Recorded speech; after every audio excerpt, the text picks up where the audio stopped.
Soy el padre Gonzalo Ruiz y misionero en Italia. Antes de leer el Evangelio de hoy, sábado 5 de febrero de 2022, recuerdo que es primer sábado de mes, dedicado a reparar las ofensas que se cometen contra el Inmaculado Corazón de María, como ella misma pidió a Sor Lucía, una de las pastorcitas de Fátima. Del Evangelio según San Marcos. Los apóstoles se reunieron con Jesús y le contaron todo lo que habían hecho y lo que habían enseñado. Él entonces les dice: Venid también vosotros aparte, a un lugar solitario, para descansar un poco. Pues los que iban y venían eran muchos, y no les quedaba tiempo ni para comer. Y se fueron en la barca aparte a un lugar solitario. Pero les vieron marcharse, y muchos cayeron en la cuenta, y fueron allá corriendo, a pie, de todas las ciudades, y llegaron antes que ellos. Y al desembarcar, vio mucha gente, y sintió compasión de ellos, pues estaban como ovejas que no tienen pastor, y se puso a enseñarles muchas cosas. En el Evangelio que hemos escuchado, los discípulos regresan de la misión a la que Jesús los había enviado y le cuentan con entusiasmo lo que habían hecho. Jesús entonces los invita a descansar, porque trabajaban tanto por el bien de las almas que no les quedaba tiempo ni para comer, dice el evangelista San Marcos. Se ve aquí el celo apostólico de Jesús y de sus apóstoles, que realmente se entregaban del todo, sin reservas, a la misión de anunciar el Evangelio. Y esto es más claro aún porque el evangelista nos dirá luego que la gente se enteró que se estaban yendo a otro lado, y entonces fueron allá corriendo a pie de todas las ciudades, y llegaron antes que ellos, de tal manera que cuando Jesús desembarcó, donde tenían pensado descansar, se encontró con que la gente lo estaba esperando, y sintió compasión, dice el evangelista, pues estaban como ovejas que no tienen pastor, y se puso a enseñarles muchas cosas. El Señor, ante la visión de esas multitudes hambrientas de la verdad, deja de lado el descanso propio, el descanso que tenía pensado, y se pone a enseñarles porque se compadece. Y luego, del Evangelio que hemos leído, el evangelista San Marcos nos cuenta que el Señor, para esa misma gente, hará el gran milagro de la primera multiplicación de los panes y de los peces, alimentando milagrosamente a 5.000 hombres. Volveremos sobre esto al final. Detengámonos en la frase que dice que Jesús, viendo las multitudes, se compadeció de ellos porque eran como ovejas que no tienen pastor. Esa expresión, como ovejas sin pastor, es una imagen bíblica mencionada también en el Evangelio de San Mateo en otro contexto, pero también repetidas veces en el Antiguo Testamento, por ejemplo en el libro de los Números, en el primer libro de los Reyes, en el libro de Judith, en el profeta Ezequiel. Estar como oveja sin pastor es estar sin guía, sin protector, sin dueño, sin redil, desamparados, desorientados, sin saber para dónde ir para tener buenos pastos y agua fresca. Para una oveja estar sin pastor es estar sin nada, es la máxima pobreza. Y Jesús se compadece, y así se compadece también de todos nosotros, porque nos ama. La figura del pastor es una imagen con la que la Sagrada Escritura, en definitiva, lo que nos enseña es el amor de Dios y el amor de Jesús.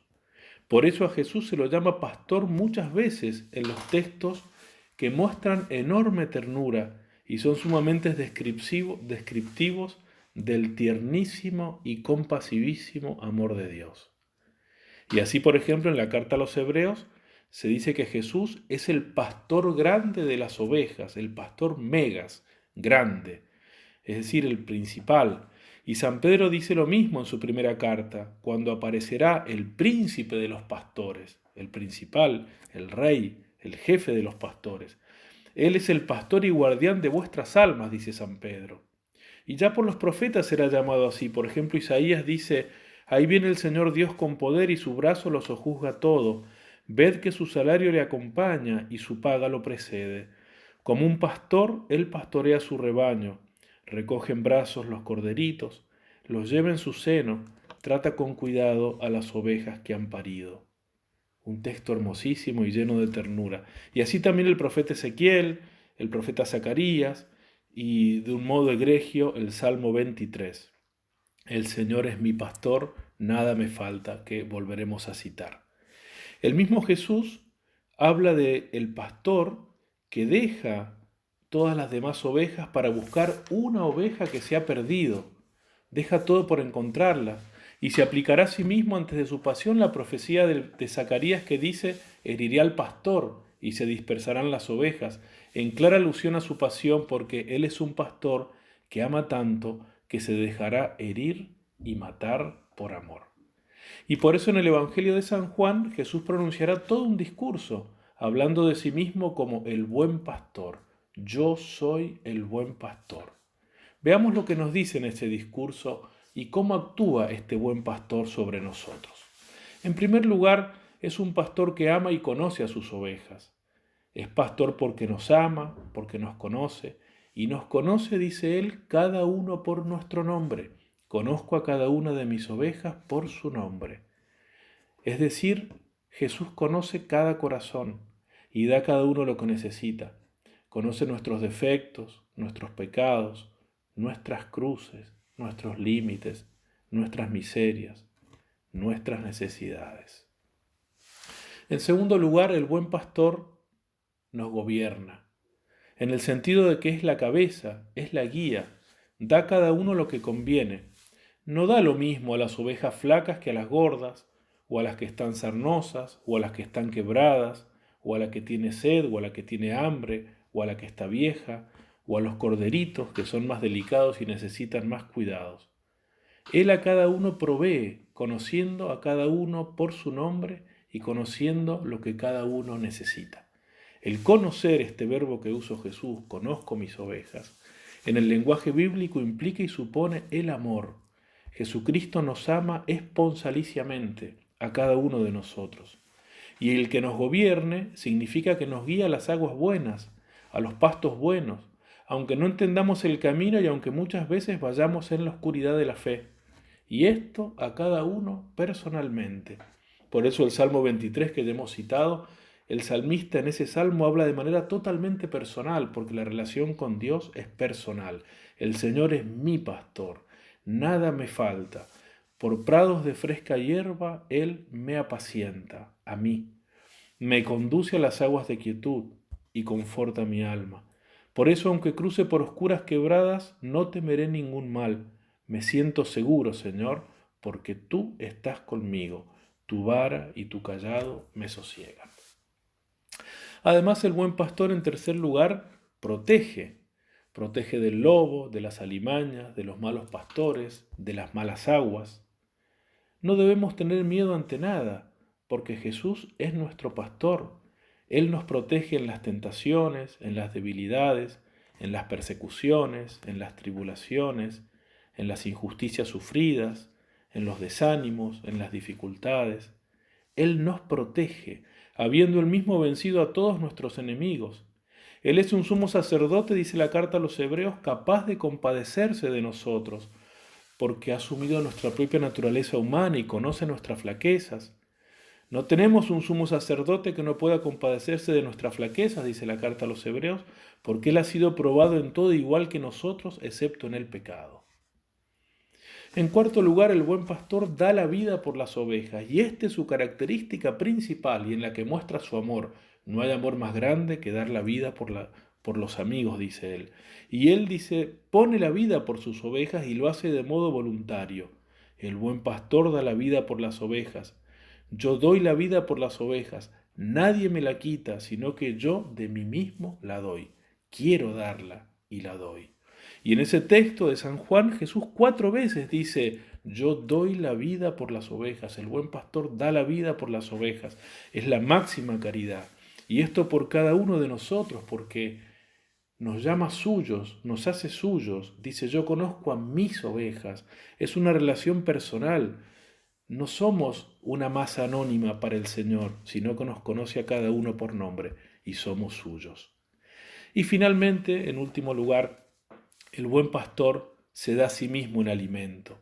No solo es pastor, sino que es pasto, es comida. Ningún pastor llega tan lejos en su caridad, en su amor. Cristo sabe que nuestra salvación está en ser miembros de su rebaño, en no apartarnos de él, y para esto se ha quedado en el sacramento de la Eucaristía bajo la forma de comida para ser íntimo a nosotros, para que nos fusionemos con Él, como se fusionan la comida y el cuerpo que la ingiere. Esto es obra del máximo amor y Él quiere que la unión con Él sea como la del Padre con Él. Dice así: conozco mis ovejas y ellas me conocen, así como el Padre me conoce y yo conozco al Padre, y yo pongo mi vida por las ovejas. Y es lo mismo que pedirá después en su oración sacerdotal durante la última cena, cuando instituyó la Eucaristía y el sacerdocio. Padre, que todos sean uno, como tú, Padre, en mí y yo en ti, que ellos también sean uno en nosotros. No nos asombre entonces que después de que el evangelista San Marcos nos cuenta que Jesús se compadeció de la gente porque estaban como ovejas sin pastor y que se puso a enseñarles muchas cosas, nos relata inmediatamente el milagro de la multiplicación de los panes y de los peces, porque ese milagro extraordinario es un anticipo y una figura de la institución de la Eucaristía. Jesús es pastor y es comida. Lo cantamos en aquel hermosísimo himno eucarístico compuesto por Santo Tomás de Aquino, Lauda Sion Salvatorem. Boni pastor panis vere, buen pastor y pan verdadero. Bone pastor panis vere, Iesu nostri miserere, tu nos pace nos tuere, tu nos bona fac videre in terra viventium. Oh Jesús, buen pastor, pan verdadero, oh Jesús, ten misericordia de nosotros. Tú apaciéntanos y protégenos, y haznos contemplar todos los bienes en la tierra de los vivos. Que María Santísima, la Madre del Buen Pastor, nos enseñe a confiar siempre en el corazón misericordiosísimo de Jesús, como ella confió y se abandonó en él.